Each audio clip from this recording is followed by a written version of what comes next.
And welcome back to Let's Play Paper Mario The Thousand Year Door.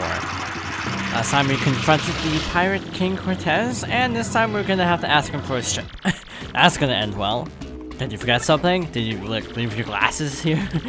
I have to speak to you. Can you lend me your ship? What would possess me to lend you my ship? And who are you?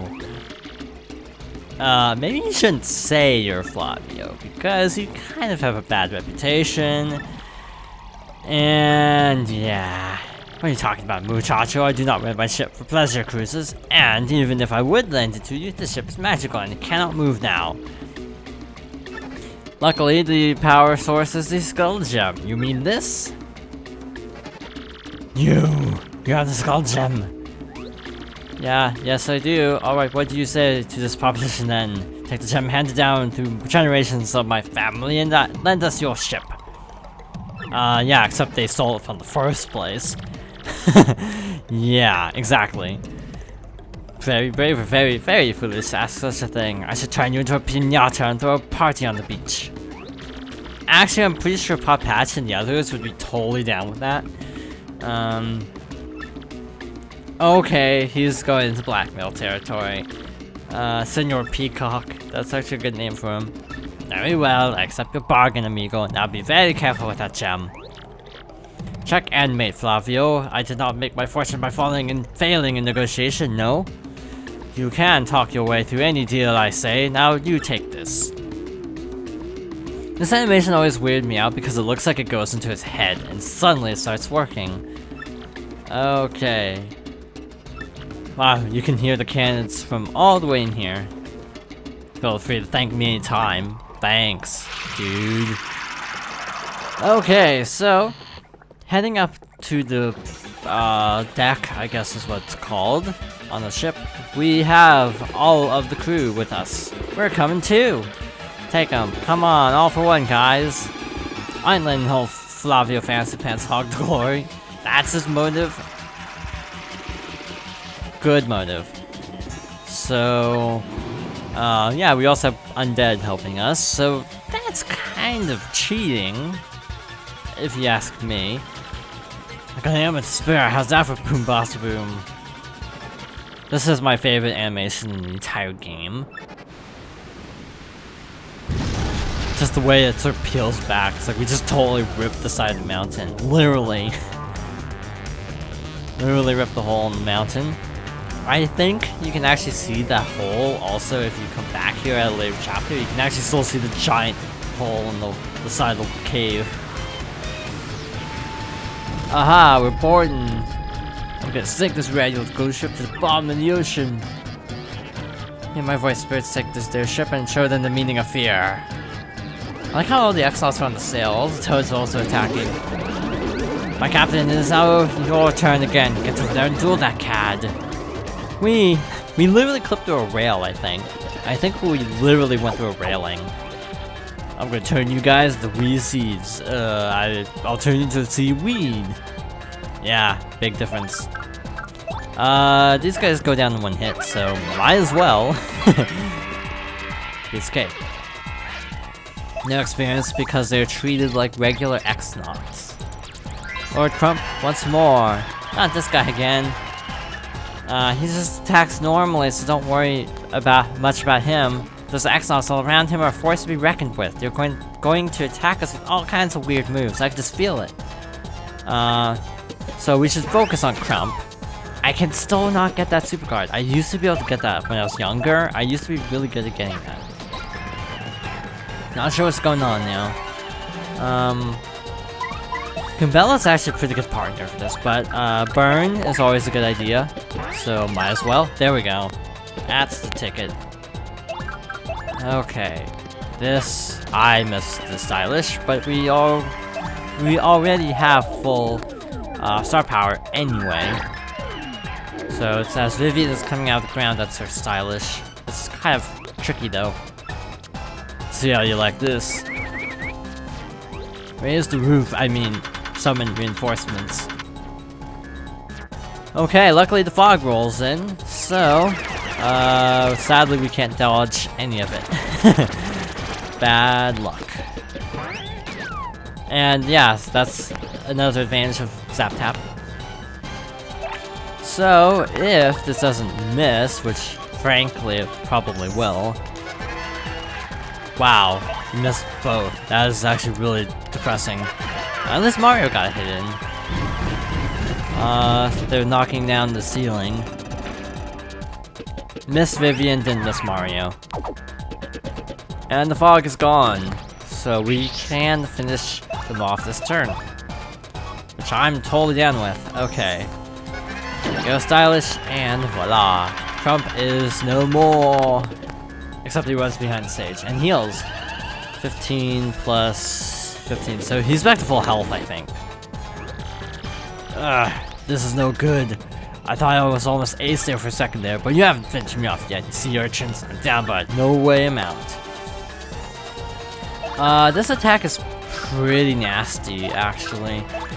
So at our earliest convenience, we will be taking out the X-Nauts next turn. Actually, we could just use Art Attack. I was not thinking straight, apparently. There we go, 9 damage. There's apparently a weird fluke with this animation where if you freeze Crump, he'll still be frozen, but the ball will just roll normally. It's like an oversight, technically speaking. I'm not sure how this ball moves without Crump rolling it, but okay. Take on faith, I suppose. I almost hit the wrong button, so I had to actually stop and pause. Taking a bit of a risk, and it did not pay off. Yeah, the fog, I'm getting like a lot more fog than normal. I almost never get fog when I play normally. So this is actually really weird RNG right now, because I don't see it like ever. And yeah, see, we got like 3 times in a row now. It's like I never get this bad of luck. And at least I hit Crump, so that's good. And it missed, so that's also good. We're not going to take any chances here. We are going to finish this one way or another with Art Attack, not Sweet Feast. Sweet Feast is literally just retreat, just sort of beefed up a bit. It's not a great move. Okay. Also, because there's so many enemies on the screen, Art Attack really lags the game. So keep that in mind. Actually, it'd be faster to just sit here at this point because of lag. So here's a little horseshoe-looking thing. See ya! And Crump is down, and we finally get that long-awaited level up. So I'm trying to remember, where did we level up last time? I'm gonna do math again. So we have 15, so that'd be 5 levels. That'd be 5 levels, that'd be 5 levels. So HP next. HP to FP is really easy to remember because there's always 5 difference. It's when you get into BP that I have to stop and think. How can I lose again? I hate losing. Now I gotta think of another excuse for Cortez. With that power, I'm gone. Hey, we did it, Mario. It'll take him a while to recover from that. Eat seaweed. That is the real end of chapter. Reminiscent of chapter 5, where you have to actually escape from the island before the chapter ends. So yeah, another little parallel there. And meanwhile, Crump is probably getting scolded. You blew it again! You sickened me. Look, I'm sorry, seriously, we thought we had the guy cornered, but... Stop talking, Lord Crump. You just stand by until my next order. Think of this as your last chance. Understand? Well, to that. And leave. At once. Hey, you there. What is it, sir? The Shadow Sirens to attack Mario again, and tell them not to fail this time. Got it, sir. That's gonna end well. I have 1 crystal star in my hands, and Mario has 5. I must take some measures. He shall. No interlude, no walking to the hallway this time. So that's kind of different. Wonder what it is this time. Feels like it's been forever since we've had a Peach interlude. I don't know why. What's wrong? Must request that you do something a bit more dangerous this time. I would like you to sneak into Sir Grotes's room and look for a data disk. Data disk? Why would you need that? Although I can view all data on the network, I am unable to access the data of computers that are not linked to the network. Sir Grotes has informed me that even I am unable to view. Okay. But I must know it. I must know that information. But how will I get in there? Will I be disguised again? No, you'll be invisible. Spoiler.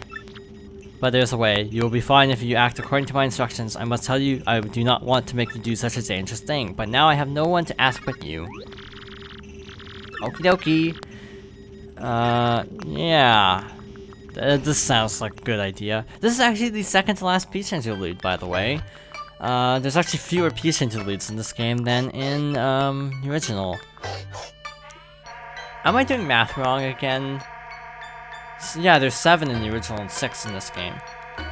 Not that I'm complaining, because, 7... No. The originals were actually a lot better, to be honest. So, Grotes's room is right, so we have to go left. Just a little... If you remember last time, Grotes's room was on the right side, so we have to go this way. This is, very comparable, actually, to the, cooking in Chapter 4 of the previous game. You will enter Sir Grotes's room by becoming completely invisible. How do I make it? You must first set all the potions on the desk in the concoctionator. That sounds official. There's that machine in the back, but even I do not know which potion to set where. There should be memos left. Okay, that's swell. Let's just pick up all the potions. What's this say? Place of blue. Okay, so these are memos that basically tell you what to do. Okay, but you can also just kind of cheese it, to be honest. If you have a guide. It's not RNG, so I think it's actually fixed. Hope this guide is right. I don't have my official guide anymore. I don't even know where it is. I tried looking for it, but I couldn't find it, so I'm just using, like, game facts, stuff, basically. Which is less than ideal, if you ask me, to using an actual paper guide. So once the beaker stops, press the A button. Okay, and the music is, I think, the cooking music from Zesty's place, if I'm not mistaken. Again, no audio, I'm just guessing. Also, the color of the potion shows if you did it right, because the conveyor belt's movement is fixed. What am I saying? The conveyor belt's movement is fixed. It's the potion's positioning that is the issue. And there's a helicopter. I'll heat the mixed potion in the beaker for 30 seconds. Press the button exactly 30 seconds after heating stops to start the machine. So I have a physical timer because I don't want to mess this up. I might have done that. I think I just counted in Paper Mario, but this time I'm actually going to pay attention. The potion, assuming you're not colorblind, should look sort of a yellow-green by the time it, what am I saying? By the time it's to this phase. So if it's like that, then you probably had the potion set correctly. There we go. I think that was slightly under, but it's a little bit lenient. Stop it, timer. Okay, if it's bright green, you know you did it right. Is it safe? It smells really funky. Yeah, sure, just drink it. Hope it doesn't kill you. Yeah, that's not weird at all. Yeah, I think there's a little bit of leeway with the timer. It's like, if you hit it like 29 seconds, it's like, it's not gonna make you do the whole thing over. It's like, if you were just really, really off, it's like, the problem. It's kind of a complicated plan, huh? That's an understatement.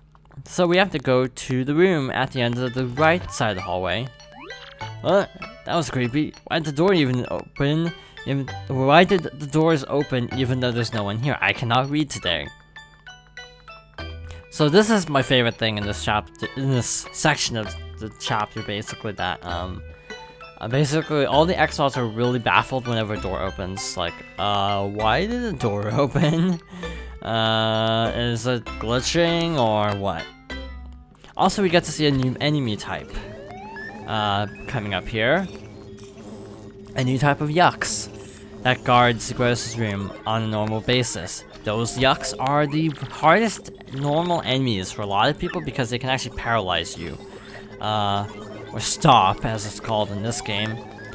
Apparently Gross keeps all of his files on floppy disks, which is so 1980s.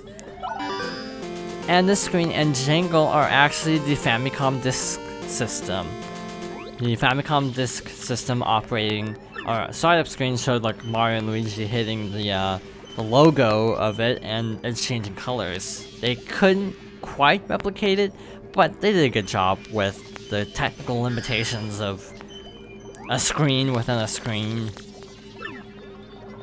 So put the disc back and just leave. And I think, if I'm remembering right, unlike the previous one, I think you actually have to go all the way back.